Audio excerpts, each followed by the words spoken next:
Oi, saúde e paz para todos. Vamos iniciar nossa primeira aula de hoje, tá certo? Falando sobre a construção da história, tá certo? Vamos iniciar nossa aula fazendo a seguinte indagação: o que é história? Existem vários conceitos, para a palavra história. Vamos aqui citar um simples, né? História é uma ciência que dedica ao estudo das ações humanas, tá certo? No tempo e no espaço. Outro conceito simples de história é uma ciência que estuda o desenvolvimento do homem no tempo e no espaço. É uma ciência social que estuda o passado do homem. Existem vários conceitos. E aqui eu faço uma indagação para vocês que são meus alunos, tá certo? Que construam o seu próprio conceito sobre a palavra história.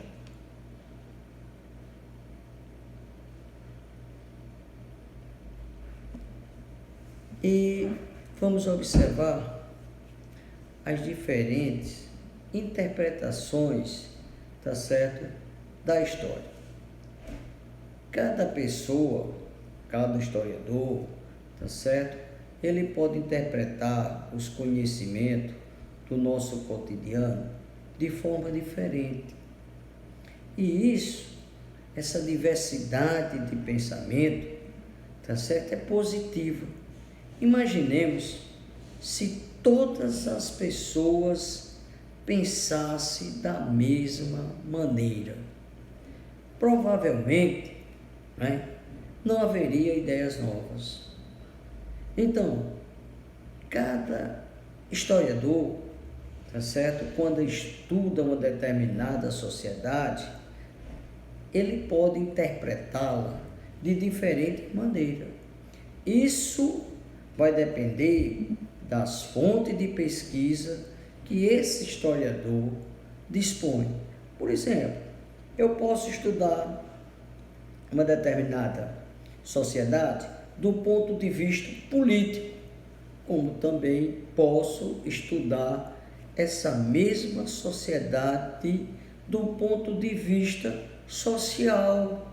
Então, essas interpretações, essas diferentes interpretações da história, ela ocorre através dos métodos que são utilizados pelos historiadores e as diferentes fontes que esses historiadores utilizam para escrever os seus conhecimentos históricos sobre determinada sociedade.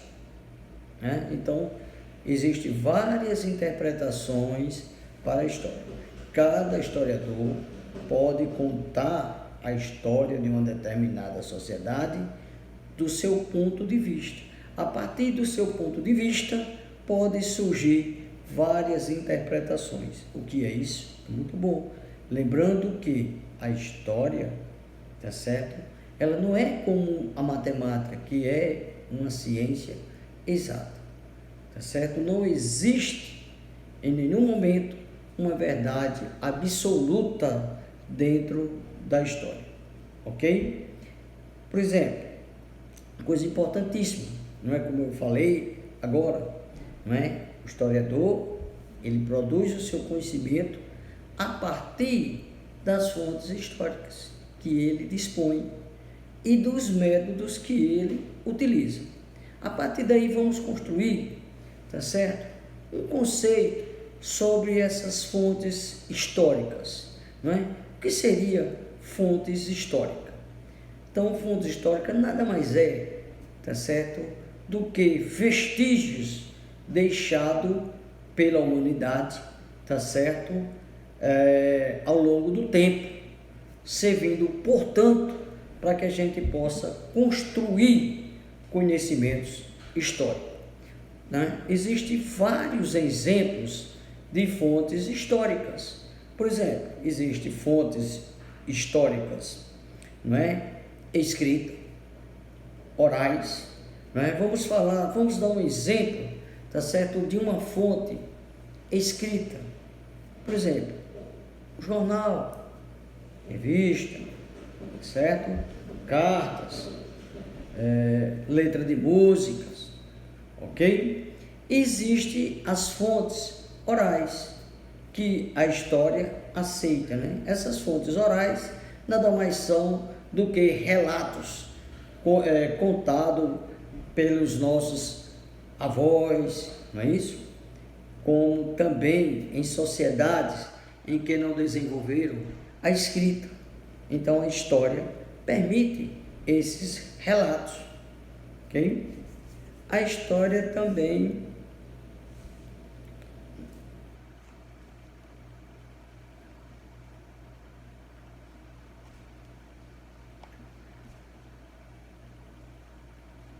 a construção desses conhecimentos históricos, né?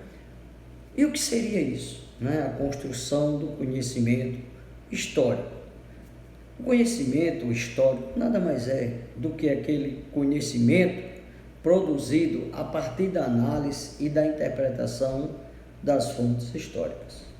Lembrando vocês que as fontes históricas, tá certo? Elas não dão explicações, tá certo? São os historiadores que dão explicação para essas fontes, ok? Cabe dizer que uma fonte histórica ela pode ser interpretada por diversas maneiras, já que cada historiador observa essa fonte de diferentes aspectos, tá certo? Então, essas fontes elas não são autoexplicativas. Quem dá explicações para essas fontes são os historiadores. A análise de uma fonte histórica. Ao analisar uma fonte histórica sobre um determinado tema, o historiador busca resposta para as seguintes perguntas: como quem fez? Para quem fez? Quando fez? Como fez? Aonde fez? Para que serve? Dentre outras perguntas. Então, essas fontes, você busca tirar dessas fontes essas explicações. Um historiador que estuda o Egito, ele pode consultar várias fontes, como as construções de pirâmides, os objetos do cotidiano da população do Egito Antigo, as pinturas, a escultura, a escrita, né, do povo egípcio, ok? E agora vamos falar um pouco sobre quem são os sujeitos históricos. Muito bem, quem faz a história, não é? Quem é responsável pela história? Claro, os responsáveis pelas histórias nada mais são do que nós, seres humanos. Somos nós que praticamos, que fazemos, tá certo? Transformações na natureza. Quando transformamos a natureza, nós criamos história. Então, os sujeitos das histórias são os homens, as mulheres, os trabalhadores, governantes. Todos nós construímos a história, ok? Agora, durante muito tempo, a história considerava, tá certo, sujeito da história apenas, tá certo, pessoas importantes como reis, generais, presidentes. A história acreditava que esses personagens eram capazes de determinarem o rumo da história. Graças a Deus, tá certo, a história atual considera, tá certo, sujeito da história todos os indivíduos ou grupo de pessoas, tá certo? Isso sim, essas pessoas fazem parte da história, certo? Graças a Deus, a história atual não só considera generais, reis, presidentes, tá certo? Sujeito da história, como também as pessoas mais simples, que também, tá certo, contribuem para a construção da história. Vamos entender agora, sempre falando sobre a história, tem algo importante, não é, que é o tempo, não é isso? O tempo, ele é um fator fundamental para os estudos históricos. Entretanto, vamos observar e compreender, tá certo? 3 tipos de tempo, não é isso? Dentro do conhecimento histórico, ok? Nós temos o tempo da natureza, que é aquele, né, que passa naturalmente, não depende da vontade humana. Como podemos observar, tá certo, esse tempo da natureza? Ora, percebemos o tempo da natureza, tá certo, pelo crescimento de planta, pelo nosso envelhecimento, assim percebemos o tempo da natureza. E esse tempo da natureza, ele não depende da ação humana, tá certo? Então, nós, seres humanos, nós não intervemos no tempo da natureza. Porém, existe mais outro tempo que nós vamos dar o nome de tempo cronológico. Esse sim é um tempo, não é, que nós intervemos, tá certo? Foi criado por nós, então dizemos que é o tempo medido, é um tempo cultural, posso dizer, porque tem essa ação do homem, foi criado pelo homem, pela vontade do homem, tá certo? E aí eu posso dizer assim, é um tempo, esse tempo cronológico, é um tempo medido, é o tempo contado, não é isso? Aí eu posso citar aí calendário, posso citar aí a divisão do tempo em segundos, minutos, né? Contar o tempo em semana, em dias, semana, meses, ano, né? Décadas, séculos, não é isso? Então esse tempo sim, foi criado pelo homem. Então isso aí tem a ação do homem. Se tem a ação do homem, nós podemos chamar de tempo cultural, o tempo cronológico, o tempo medido, né? O tempo criado pelo homem. Existe também o tempo histórico. E o que é esse tempo histórico? Esse tempo histórico nada mais é do que o tempo em que ocorre o fato histórico e a sua duração, não é? Quanto tempo levou esse fato, tá certo? Então nós vamos chamar tempo histórico. Como vou citar um exemplo muito simples para que a gente possa entender, não é? Aqui no Brasil vivenciamos um tempo histórico que recebeu o nome de ditatorial, que foi de 64 a 85. Nós vivenciamos o ano da ditadura militar, 21 anos. Então nós temos o início do fato, né, que ocorreu no final de março, tá certo?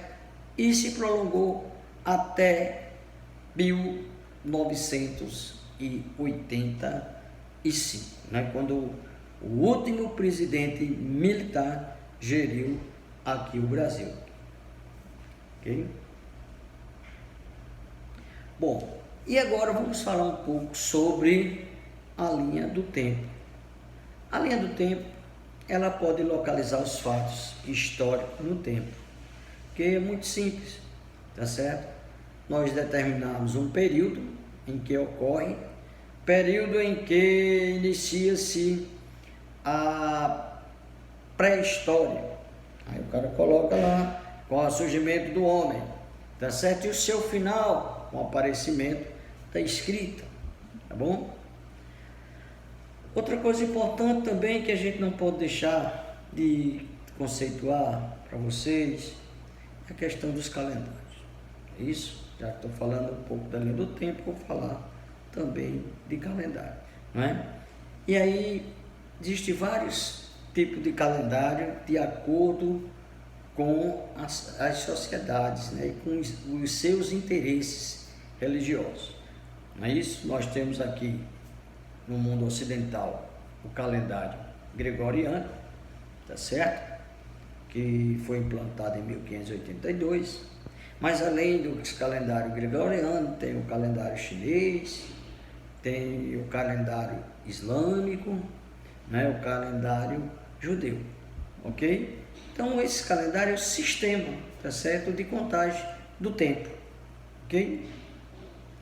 E após essas explicações, ok, nós temos aí uma atividade muito simples, tá certo, para que vocês possam, obviamente, durante as nossas aulas, essa reflexão, não é, que fique na cabeça de vocês, não é? E eu pergunto, vocês ficariam felizes se todos nós pensássemos iguais? Justifique sua resposta. Eu tive essa explicação, não é isso? No início da nossa aula, no qual eu disse da importância de nós termos pensamentos diferentes, porque se todos nós pensássemos iguais, com certeza, não haveria novas ideias. O que você entendeu por fontes históricas?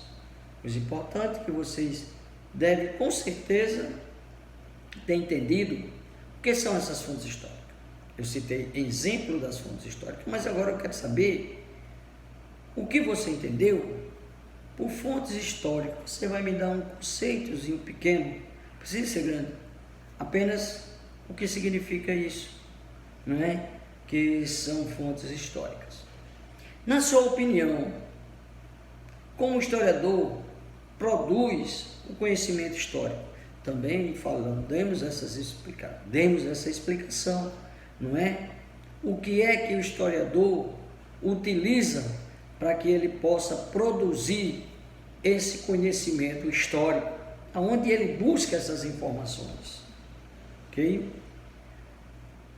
Quarta questão, cite 3 tipos de tempo estudado nessa aula.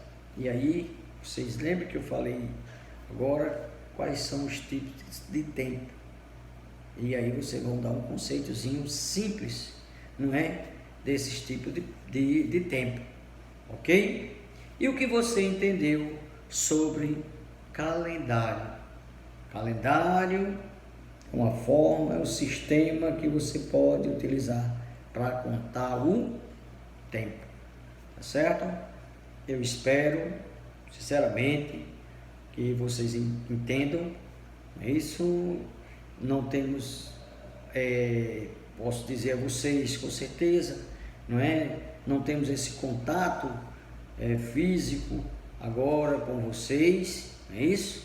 Estamos utilizando essas aulas remotas, tá certo? Eu espero que eu tenha chegado, tá certo, próximo a vocês, e que as dúvidas vocês podem, obviamente, fazer as suas anotações e com certeza fazer as suas colocações.